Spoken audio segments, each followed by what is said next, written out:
아침을 시작하는 슬기로운 방법. 오늘 내게 이로운 뉴스 출발 새 아침.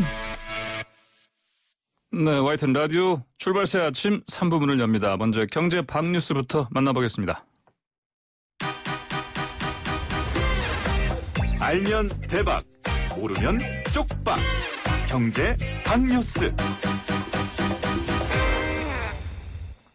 복잡하고 어려운 경제 이야기를 쉽고 재미있게 풀어드리는 시간입니다. 알면 대박, 모르면 쪽박. 경제 박뉴스 참존경제연구소 이인철 소장 만나봅니다. 안녕하십니까? 네, 안녕하세요. 네, 최근 전셋값 상승세가 심상치 않은 가운데 정부가 추진해온 임대차 3법의 윤곽이 드러나고 있다고요? 전셋값이 1년 넘게 오르고 있습니다. 주간 기준 56주 연속 상승세인데요. 네.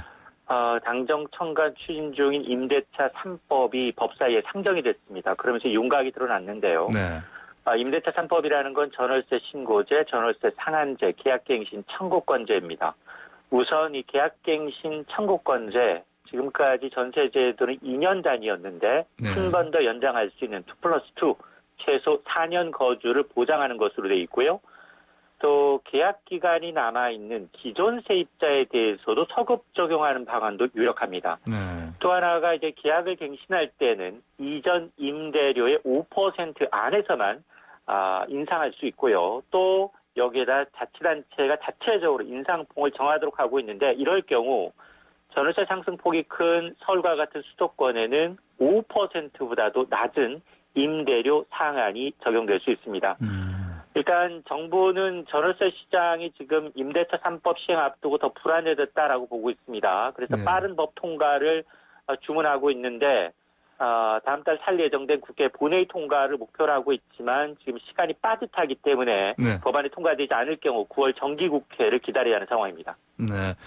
자, 근데 집주인이 만약에 거짓 사유로 갱신을 거부할 경우 손해를 배상하는 방안도 추진된다고 들었습니다. 그렇습니다. 이 계약갱신 청구권과 관련해서 이 손해배상 제도를 검토하고 있는데요. 네. 집주인이 직접 팔겠다라고 하면 세입자는 집을 빼줘야 합니다. 네. 그런데 문제는 집주인이 직접 팔지도 않으면서 다른 사람한테 빌려주면서 기존 세입자에 나가라라고 했을 경우에 그게 네. 거짓임이 드러날 경우 네. 배상받게 하겠다라는 겁니다. 그럼 어느 정도 배상할 거냐? 정부는 임대료 3개월치 또는 신규 임대차 계약과 기존 임대차 계약의 차액의 2년치 가운데 많은 액수를 배상하는 방법을 검토해보고 있습니다. 네. 이 새로 확인되고 있는 정부의 임대차 3법의 경우에는 이미 알려졌던 계약갱신 청구권보다도 집주인들의 재산권을 침해한다라는 우연 시비 소지가 있어서 네. 국회 입법 과정에서 상당한 진통이 예상됩니다. 네. 자, 금값이 나흘 연속 사상 최고가를 경신했습니다. 이게 아무래도 달러와 약세 때문이겠죠? 그렇습니다. 지금 금 가격이 어제까지 4거래일 연속 최고가 행진을 이어가고 있는데요. 네. KRX 한국거래소 금시장 가격은 1g당 어제 하루 만에 5% 가까이 올랐는데요. 네. 77,460원에 마감되면서 종가 기준 역대 최고치를 갈아치웠고요. 오늘 새벽에 마감한 뉴욕 상품거래소에서 네. 국제 금 가격은 오늘상 1,900달러를 넘어섰습니다. 8월 인도분 가격은 1.8% 올라서 1,931달러에 마감을 하고 있는데 네. 지금 미국 영사관 중국과 이제 서로 폐쇄하면서 긴장감이 고조되고 있죠. 네네. 이러다 보니까 지금 이 안전자산인 금이 치솟고 있는데 지금 뭐 골드만삭스 시티그룹 올 연말까지 한 2,000달러 예상을 했었는데 이보다도 훨씬 더 빠른 속도로 네네. 금값이 치고 오르고 있는 상황입니다. 자, 개인 투자자들이 주식을 사려고요. 증권사로부터 빌린 이른바 신용융자. 이 자금이 역대 최고 수준으로 올라가고 있다고요. 그렇습니다. 이 증권사로부터 빚을 내서 투자한 이른바 B2가 급증하고 있는데요. 신용융자 잔고가 14조 원을 돌파했습니다. 네. 지난 10일까지만 하더라도 사상 처음 13조 원을 넘어섰는데 불과 2주 만에 1조 원이 더 늘어난 겁니다. 통상 이렇게 이 주가가 상승하는 시기에 개인들이 이제 비투자, 신용융자 잔액이 늘어나는 구조인데 네. 지금 코로나19 사태 이후에 개인 투자자가 국내 증시 핵심 매수 주체를 부상했죠. 예. 빚까지 내가면서 주식을 사들이는 이들이 급증하고 있는데요. 문제는 증권사는 이 투자자가 제때 돈을 갚지 못하면 증권사 임의대로 주식을 팔아버립니다. 네네. 그만큼 손해가 커질 수 있다는 점, 예. 주가 하락 시 반대 매매를 통한 손실이 확대될 수 있다는 점을 기억하셔야겠습니다. 그러니까 이거 정말 조심해야 되는 부분입니다. 이거 말씀하신 대로.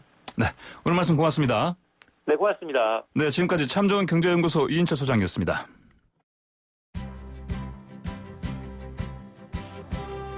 슬기로운 출근길, 출발 새 아침은 청취자 여러분과 함께 만들어갑니다. 짧은 문자 50원, 긴 문자 100원에 유료 문자 샵 0945, 우물정 0945로 문자 보내주시거나 유튜브 보이는 라디오 댓글창, YTN 라디오 어플리케이션 예스를 통해 여러분의 목소리를 들려주세요.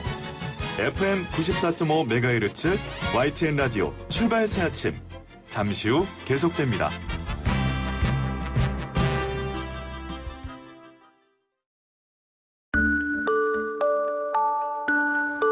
시사 인물 토크쇼 한 분만 판다.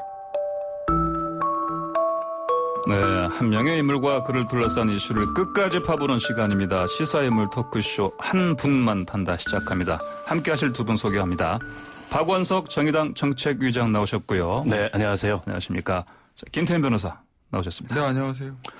자, 어제 박지원 국정원장 후보자 청문회 화제가 됐는데 어떻게들 보셨습니까? 글쎄요, 그 미래통합당에서 청문회를 앞두고 예. 공언했던 거에 비해서는 네. 소위 말해서 한 방이 없었다. 한 방이 이렇게 없었다. 평가를 할 수 있을 것 같고요. 네. 이제 박지원 후보자를 흔히 이제 정치구단 이렇게 부르는데 네. 뭐 명불허전이라는 생각이 들었습니다. 네네. 공격 잘하는 사람이 수비도 잘한다고 이분이 과거에 청문회에서 맹활약해서 네. 한 9명 정도의 예. 그 청문회에 올라온 국무위원 후보자를 결정적으로 낙마시킨 역할을 했는데 네네. 그래서 본인 청문회는 어떻게 방어할까 이것도 굉장히 재미있는 관측 포인트였는데 네. 예상대로 뭐 어제 미래통합당에서 제기했던 쟁점들에 거침없이 맞서면서 네. 지켜보는 국민들로 하여금 역시 박지원이다 이런 생각을 들게 했던 게 아닌가 싶습니다. 아, 역시 박지원이다. 이렇게 한마디로 지금 결론 내셨습니다. 김 변호사께서는. 근데 어제 네. 박지원 후보자가 약간 당황했던 한 장면이 있었어요. 아, 그래요? 주호영 원내대표가 경제협력에 관한 합의서인가요? 예, 맞습니다. 네. 네. 그래서 5억 불 플러스 25불 한 30억 불 예. 제고 차관이라든지 이제 뭐 어떤 시설 제공 같은 거 하는 네네. 그 문건을 제기했는데 어쨌든 거기 이제 박지원이라고 사인은 돼 있는 거 맞아요. 예, 사본인데 네, 사본인으로 사인이 돼 있습니다. 그때 이제 본인은 약간 당황을 하시다. 나는 그런 거 사인한 적이 없다. 네네. 난 처음 본 문건이다. 네네. 혹시 이거 어디서 났는지 모르겠습니다만 나는 전혀 기억이 없다라고 얘기를 하거든요. 근데 네.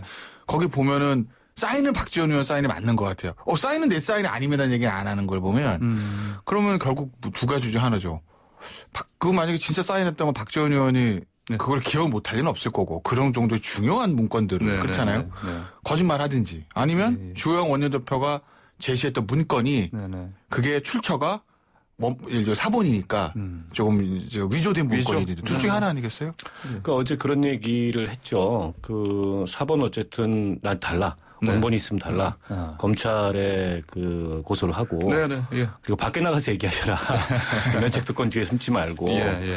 그래서 그 문건의 진위야 모르죠, 뭐. 그러나 이제 당시 정치적 상황에 비추어 봤을 때 미래통합당에서는 이게 남북 합의서 이면 합의서 아니냐라는 문제 제기를 하는 건데, 근데 지금 벌써 남북 합의서가 만들어진 지 상당히 오래됐잖아요. 예, 네. 예. 근데 그 사이에 한 번도 제기되지 않았던 걸로 봤을 때, 네.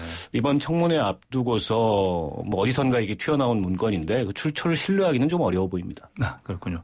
출처를 신뢰하기는 힘들어 보이지만 정말 알 수는 어제 없죠. 보셨을 때 당황해하는 그러니까 그런 이렇게. 장면들은 사실은 네. 박지원 의원이 그동안 뭐 의정 활동이라든지 네.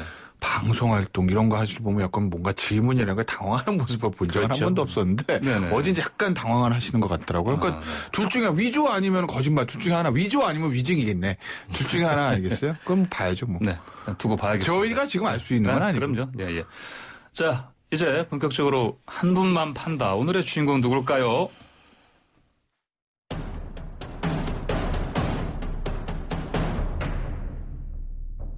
과연 176석을 주신 국민들의 뜻은 무엇일까? 우리는 무엇을 해야 하는가에 대해서 고민하는 시간을 갖기도 했습니다.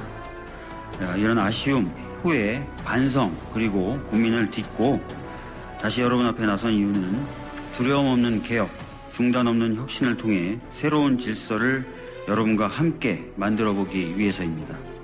176석의 힘으로 사회적 대화의 장을 열고 거기서 얻은 해결책과 힘으로 야당을 설득해 나가는 것이 필요합니다. 현장으로 가겠습니다.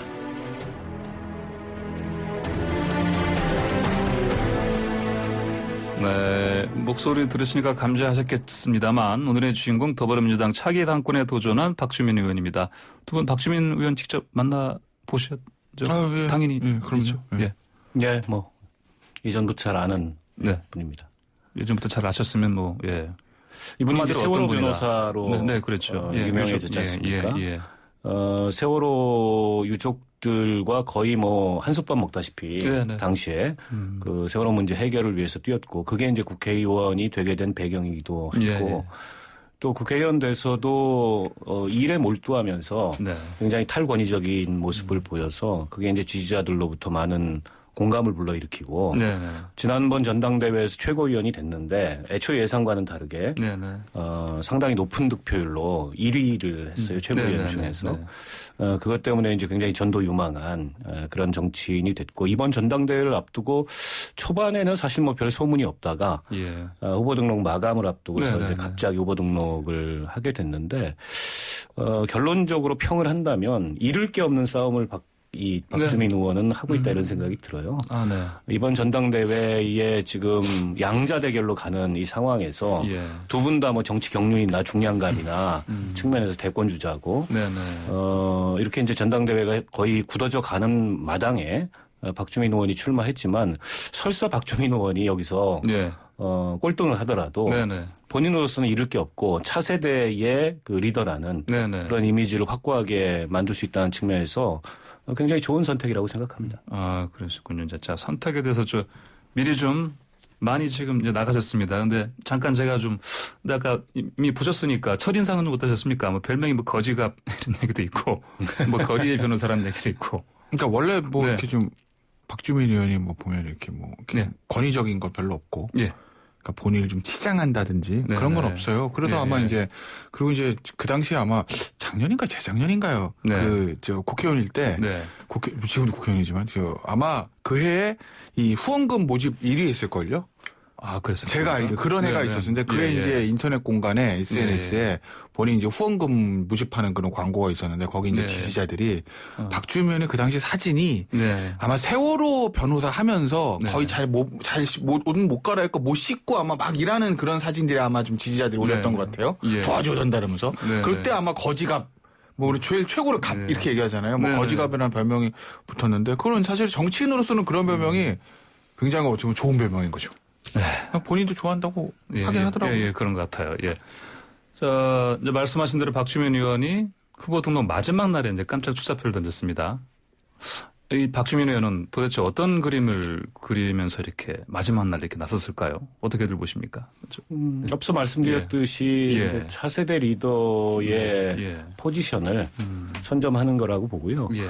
가깝게는 이제 예상하지 않았던 서울시장 보궐선거가 지금 열리게 되지 않습니까? 네. 물론 이제 민주당의 당원 당규상 이제 중대한 어떤 잘못에는 공천을 안 하기로 돼 있기 때문에 아직 그 논란이 남아 있습니다만 박주민 의원으로서는 이번 전당대회에서 최선을 다하고 그 전당대회의 성과물을 가지고 네. 또 어떤 그 갖춰진 조직력을 가지고 내년 서울시장 경선에 임한다면 네. 그보다 더 좋은 그림은 없지 않을까 싶어서 제가 보기에는 아직 뭐 단언할 수 없습니다만 네. 서울시장 선거 경선이든 내년 보궐선거에 네네. 아니면 그 다음 해에 네네. 대선과 서울시장 선거가 또 있습니다. 예. 때문에 이게 연속된 큰 선거들을 앞두고서 본인의 정치적 위상을 확고히 할 수 있는 네네. 좋은 기회다 이렇게 판단했을 것 같아요. 아, 그렇군요. 만약에 안 되더라도 사실은 이번에 이제 당권 도전하는 대표가 되는 것보다 미리 자신을 이렇게 더 당금질도 하고 필요한 그 조건들, 조직도 갖춰 나가고 하는 그런 걸 좀 보시는 거군요. 자, 김 변호사께서는 어떻게 왜 나왔을까요? 갑자기 사실은 마지막에. 예. 나오고 싶으니까 나왔겠죠. 예. 그러니까. 민주당 세대 교체 선봉장 되는 거 아니겠어요? 박주민 예. 의원 같은 경우에는 네, 지금 보면. 그러니까 민주당도 그렇고 미래통합당도 그렇고 세대 교체 필요성 항상 제기가 되고 예. 있어요. 네, 근데 네. 세대 교체라는 게 누가 이제 해주는 건 아니지 않습니까? 예전에 네. 뭐 YS, DJ 뭐 이렇게 네. 강력한 카리스마를 가진 당대표가 있을 때는 인위적인 세대 교체도 하고 예를 들어서 예. YS 같은 경우에는 예를 들어 뭐 이인재 네. 당시 경기지사 40대에 놀랄만한 깜짝만한 후보를 내겠다. 예. 그거 얘기하면서 이제 세대 교체 시작된 측면들이 있어요. 거기다가 예. 당시 이제 40대 사무총장인 강삼재 사무총장, 왕 사무총장으로서 네. 막강한 권력을 휘둘렀고 그런 거 보면은 그런 YS나 DJ가 때 강력한 권력이 있을 때는 인위적인 네. 세대 교체가 가능한데 사실 지금은 그게 가능한 구조는 아니에요. 네. 자연스러운 세대 교체가 돼야 되려면 그 아랫세대에서 치고 올라와야 되는 게 있거든요. 네. 근데 이제 사실은 민주당도 그 소위 말하는 386 이제는 네. 뭐 586이 됐죠. 예. 386의 기득권이 강고한 조직이란 말이에요. 네. 그걸 사실은 70년대 세대들이 치고 올라가는 게 만만한 건 아닙니다. 그러니까 네. 어차피 당대표가 공천하니까 초선 의원으로까지는 되지만 거기서 이제 재선되고 삼선되고 그다음에 이제 당의 지도부로 치고 올라왔다 항상 그 기득권의 벽이 좀 386 기득권의 벽이 좀 네, 막혀 있었던 네. 측면이 있었거든요. 예. 근데 이제 그걸 박주민 의원이 뚫고 나오겠다라고 한 거기 때문에 상당한 네. 의미가 있는 거죠. 예. 사실 미래통합당의 시각에서 보면 꼭 굉장히 부러운 겁니다. 왜냐하면 미래통합당은요 지금 내년에 당대표 이제 김종인 비대위원장 끝나고 당대표 해야 되는데 네. 그러면 당대표 할 수 있는 뭐 40대 기수론, 뭐 50대 초반 기수론까지 해도 있냐? 네. 없습니다. 예. 왜냐하면 기본적으로 40대 70년대 의원 자체가 몇 명이 안 돼요. 제가 하면 한 셋, 넷 되나? 얼마 절대적인 숫자차가 작기 때문에 예. 누가 무슨 뭐 세대 교체를 치고 나올 수만한 인물 자체를 찾기가 어려워요. 예. 당 지도부에 무슨 청년 의원 찾기도 쉽지 않은데 그런 네. 거 보면 박주민 의원이 민주당에서 세대 교체의 기술을 네. 들고 나온 건 굉장히 네. 좀 한국 정치의 발전의 측면에서도 보면 네. 굉장히 큰 의미가 있죠. 다만 아마 박주민 의원의 그 득표의 결과에 따라서 네. 민주당에 아마 두 가지 면 하나 볼 수 있을 거예요. 하나는 친문 열성 지지층 힘이 어느 정도 되느냐. 네. 그것도 볼 수 있을 거고 반대로 아까 얘기했던 386 기득권의 벽이 얼마나 센가 강한가. 네. 이 두 가지를 동시에 볼 수 있는 게 아마 박주민 의원의 이번 당대표 경선에서의 득표다. 라고 네. 저는 보고 있어요. 박주민 의원의 그 득표 관련해서 관전 포인트를 그러니까 만약에 짚었죠. 박주민 의원이 진짜 네, 네. 당선된다. 네. 1등 한다. 그러면 네, 네. 진짜 그건 친문 열성 지지층 힘으로 가는 거고. 네, 예. 만약에 꼴찌했다. 네. 벽에 막 엄청 예상보다 너무 적은 표가 나왔다. 그럼 그건 예, 저는 예. 386 기득권의 벽이 그렇게 컸다라고 보거든요. 그래서 두 개를 동시에 볼 수 있는 네. 바로미터 되는 거죠. 예, 아까 이제 박원석 기자께서는 이제 박주민 의원이 재보궐선거 이제 그림을 앞두고 지금 나선 면도 있을 것이다 이렇게 말씀하셨는데 실제로 서울시장에 나갈 가능성도 뭐 우리가 어느 만큼 점쳐볼 수 있을까요? 근데 그거를 지금부터 예. 염두에 두고 전당대회에 임하지는 않을 겁니다. 네, 예. 그러면 이제 오히려 본인이 발휘할 수 있는 그런 정치적 볼륨이 오히려 작아질 수 있기 때문에 예. 인터뷰한 걸 봤더니 본인도 그건 지금 생각하지 않는다. 네네. 그리고 그건 결과로서 따라올 수 있는 문제고 네. 지금 이제 서울시장 선거는 무공천 관련된 논란을 넘어서야겠지만 그걸 넘어서고 난다면 민주당 내에 후보들이 굉장히 많아요. 도전하고자 하는 의지들을 가진 분들도 굉장히 많고 네. 또 이제 여성 후보론이 굉장히 부각될 가능성이 높잖아요. 네네. 때문에 변수가 아직 많은 거죠. 그러나 이번 전당대회에서 상당히 의미 있는 성과를 예. 냈을 때 그만큼 당내 경선에서의 경쟁력이 커진다고 볼 수 있기 때문에 자연스럽게 그런 논의가 나올 수 있는 측면이 있다고 네. 보고요. 예.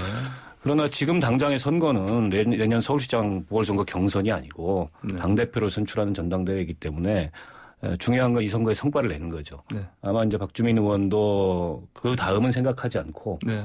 이번 선거에 올인을 할 텐데 그 성적표가 결과적으로는 내년 서울시장 보궐선거를 앞두고서 본인이 후보로서 거론될 수 있는 그런 가능성을 연다는 측면에서 연결돼 있다고 봐야 되겠죠. 여러 맥락에서 관점에서 성적표 참 중요한 저는 상황입니다. 그렇죠? 현실적으로 네네. 내년에 서울시장에 예. 도전할 거라고 봐요.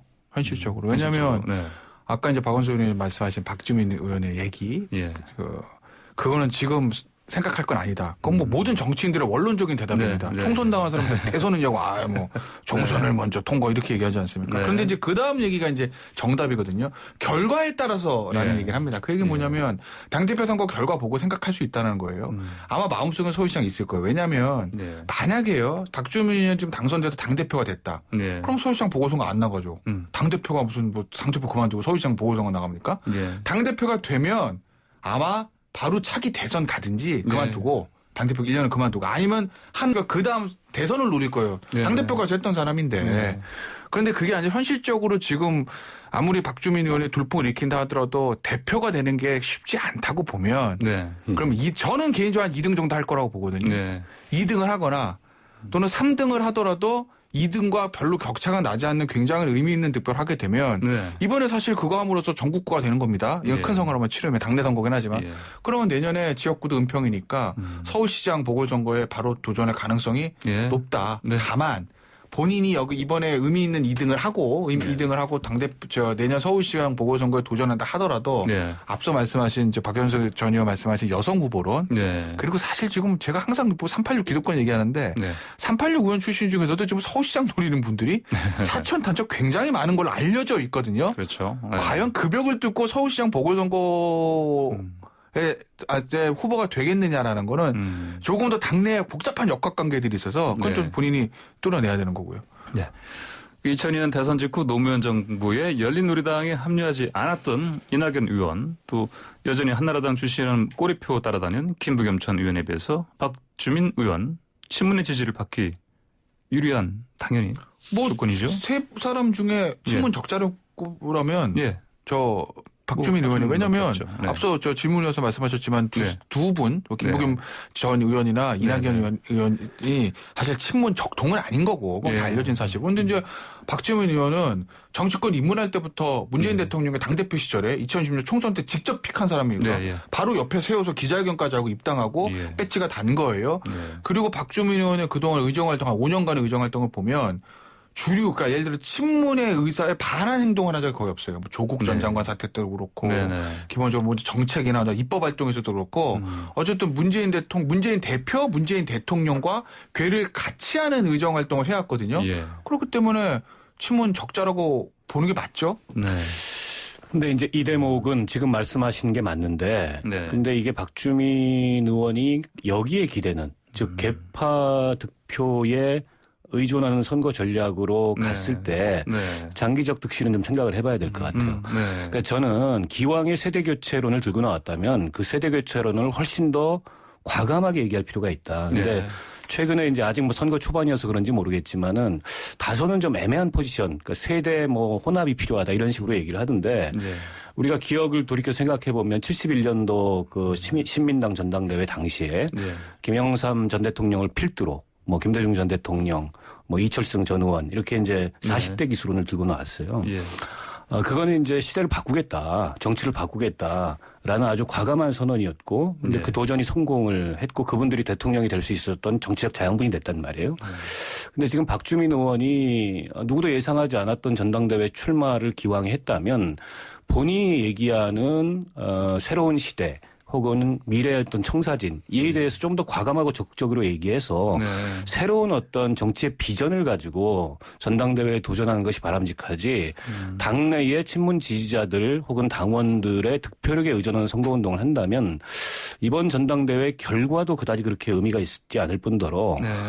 차세대의 리더라는 본인의 이미지를 적극적으로 쌓아가는 데도 굉장히 제약이 있다. 사실은 그거는 지금 당내에 기득권이자 기성정치라고 할 수 있는 586 정치의 답습이거든요. 네. 근데 그런 정치를 답습할 거냐 아니면 정말 새로운 비전을 가지고 이 정치 교체 내지는 당의 리더십을 바꿔야 된다. 이런 과감한 메시지와 비전을 던질 거냐.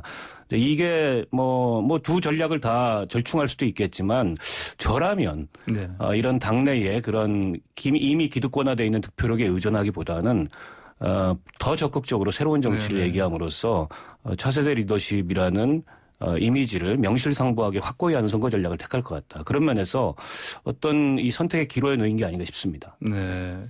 사실 막바지에 이렇게 출마한 그 배경에도 사실은 그런 부분에 대한 나름의 어떤 결심이나 판단이 있지 근데 않았을까요? 지금 메시지는 굉장히 절충적이에요. 그러다 보니까 네네. 추상화됩니다. 이게 무슨 얘기인지 잘 모르겠어요.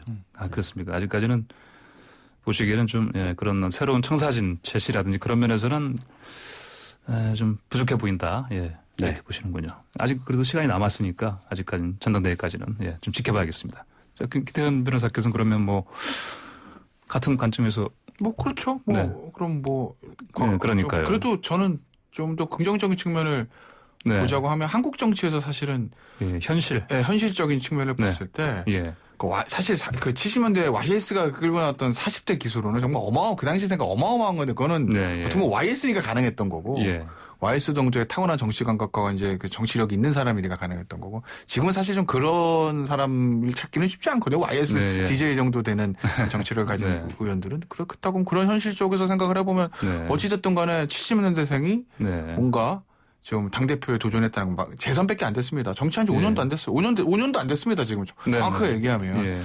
그런 사람이 저 세대 어쩐 그 당대표 도전했다는 것 자체로 저는 큰 점수를 주고 싶어요.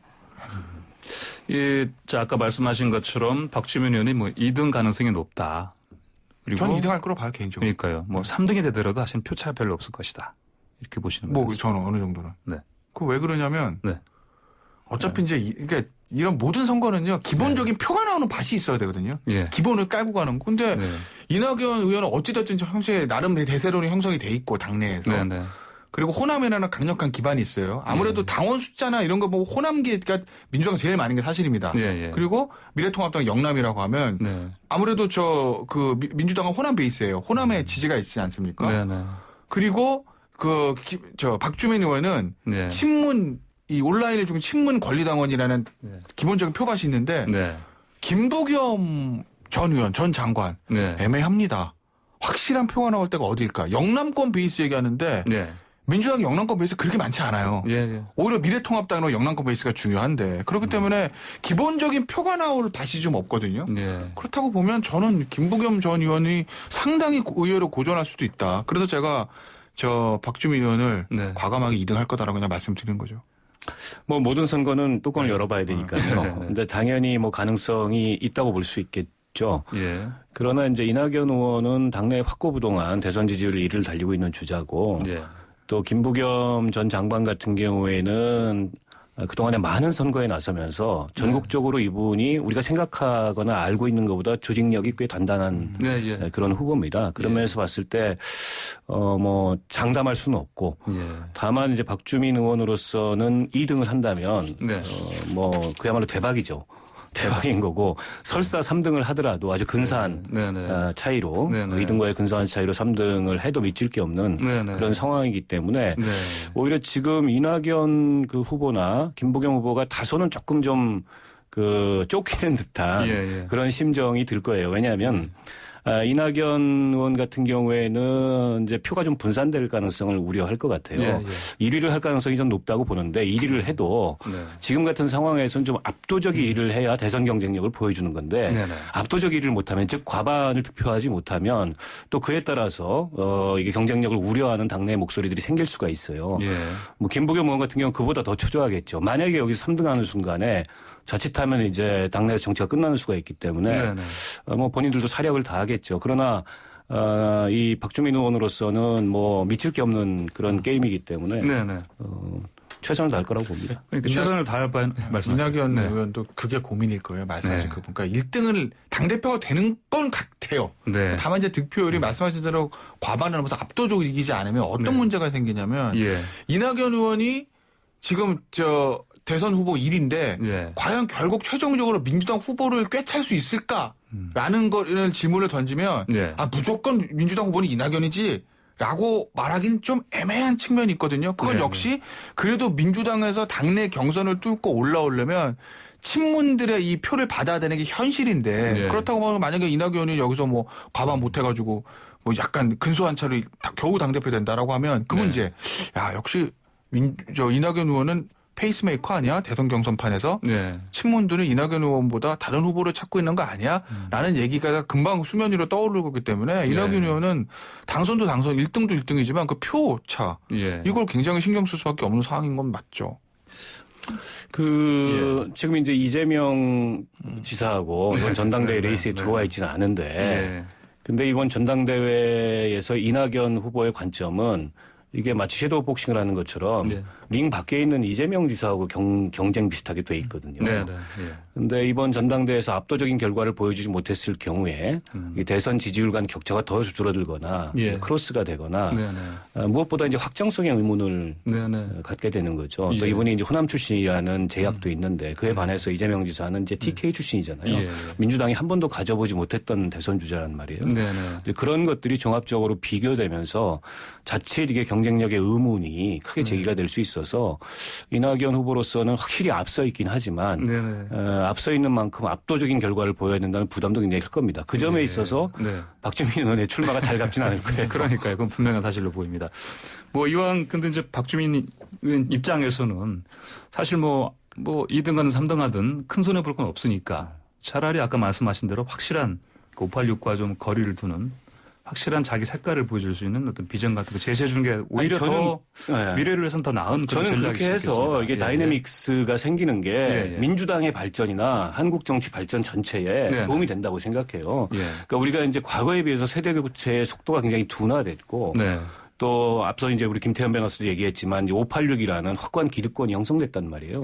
저분들이 30대 정치를 시작해가지고 지금 50대 중반이 된 아직까지도 이 기득권을 갖고 있는데 이것도 좀 꼭 교체될 필요가 있어요. 그러면 저런 과감한 도전이 당내에 상당한 반향을 불러일으키는 성과를 냈을 때 자연스러운 세대 교체로 연결될 수 있기 때문에 그런 점에서는 좀 이 상황을 관심을 갖고 지켜보고 응원하는 입장입니다.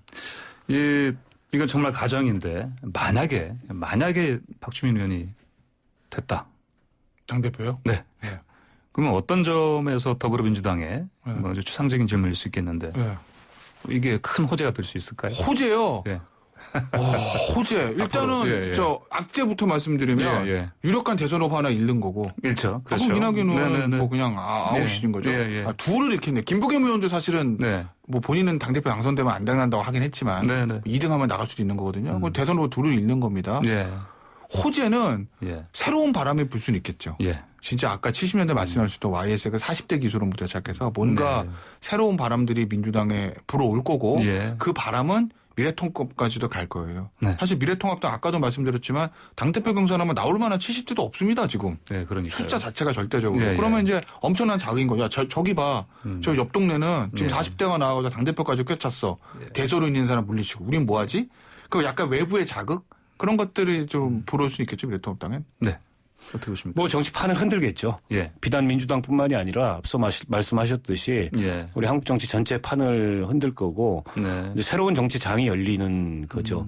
그거는 앞서 이제 단점이라고 말씀하셨던 유력한 대선 주자 둘을 잃는 것보다 더 많은 장점을 가질 거기 때문에 그야말로 서프라이즈한 그런 결과가 나오는 거겠죠. 알겠습니다. 자, 박주민 의원이 과연 이번에 주인공이 될지는 지켜봐야 알겠습니다. 오늘 말씀 감사드립니다. 고맙습니다. 지금까지 김태현 변호사, 박원석 정의당 정책위원장과 함께했습니다. YTN 라디오 출발사 지금 3부 순서 여기서 마치고요. 저 황보선 잠시 후 4부로 돌아오겠습니다.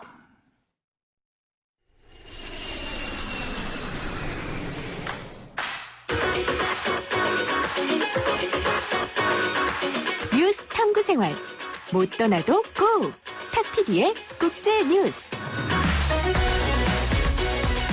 지구촌 구석구석 못 떠나도 고! 나와 다른 듯 또 닮은 사람 사는 이야기를 들어봅니다.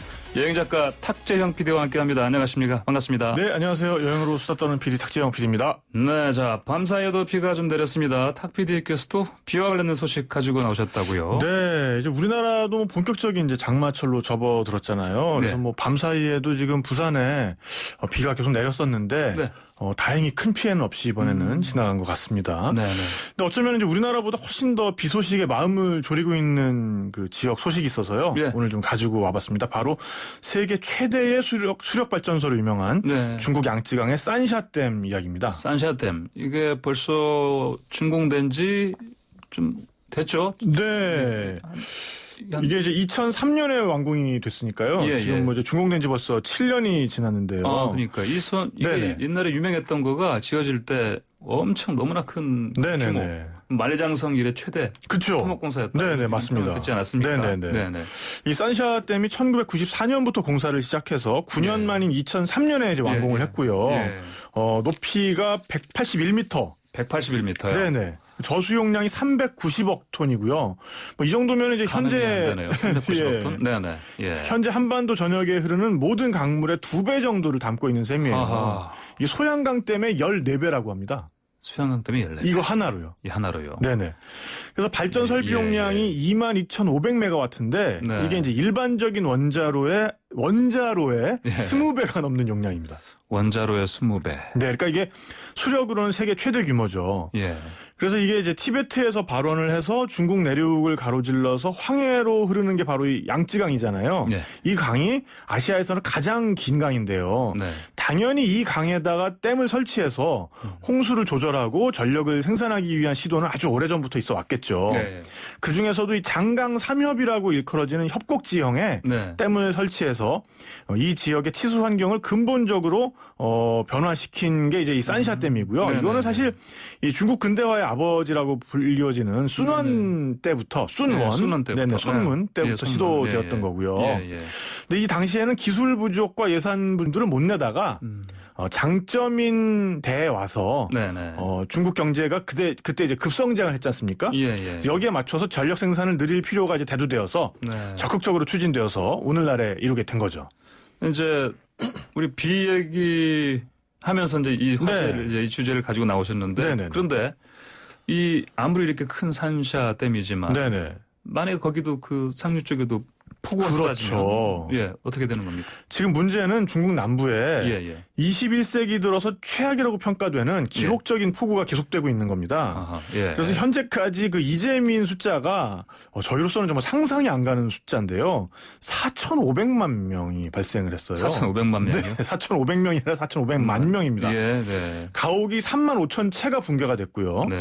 19조 원이 넘는 재산 피해가 발생을 했습니다. 이러다 보니까 이제 산샤댐이 위치한 곳이 후베이성의 찌구이현이라는 곳인데 여기에 하루 최고 350mm가 넘는 폭우가 쏟아지면서 강물이 계속 불어나고 있는 상황입니다. 350mm면 다 휩쓸어버리는 그러니까요. 그래서 여기가 지금 산샤댐이 이제 최고 수위로 설정해 놓은 것이 175m인데요. 지난 7월 19일에 이미 164m까지 상승을 해서 비상조치로 그 강 유역에 있는 다른 제방들을 폭파시켰어요. 그러니까 강물이 다른 쪽으로 좀 새어나갈 수 있게. 일부러 범람을 시키는 것도 아니고. 다른 쪽을.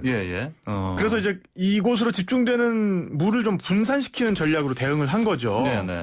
그래서 수위를 일단은 160m 아래로 낮춰놨는데 4m. 네네. 겨우 4m네 그렇게. 근데 이제 상류 지역에 비가 계속되면서 어제 0시 기준으로 다시 수위가 160m를 넘어선 상황입니다. 그런데 이게 이제 뭐 당연히 걱정하는 게 최고 수위를 넘으면 범람하는 거고 당연히요. 이제 근데 그렇다고 해서 뭐 댐이 무너지거나 이게 이제 어떤 그 수압을 못 이겨서 그렇죠. 그러니까 우리가 뭔가 대야에 물을 가득 채웠다 그래서 물이 넘친다 그래서 대야가 부서지는 건 아니잖아요. 그리고 이제 산샤댐의 경우에는 이게 철근 콘크리트로 지어져 있기 때문에 뭐 이게 넘치는 것이 바로 붕괴랑 연결되거나 그렇진 않습니다. 근데 이제 우려스러운 게 근 2달간 계속해서 이 설계상의 최대 수위가 거의 최대 수위가 유지되고 있는 거 아닙니까?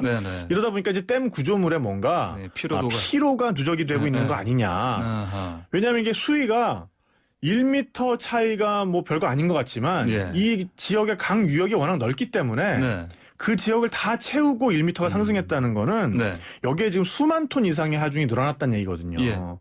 그런 것 때문에 이제 좀 걱정하는 목소리들이 많이 나오는 거죠.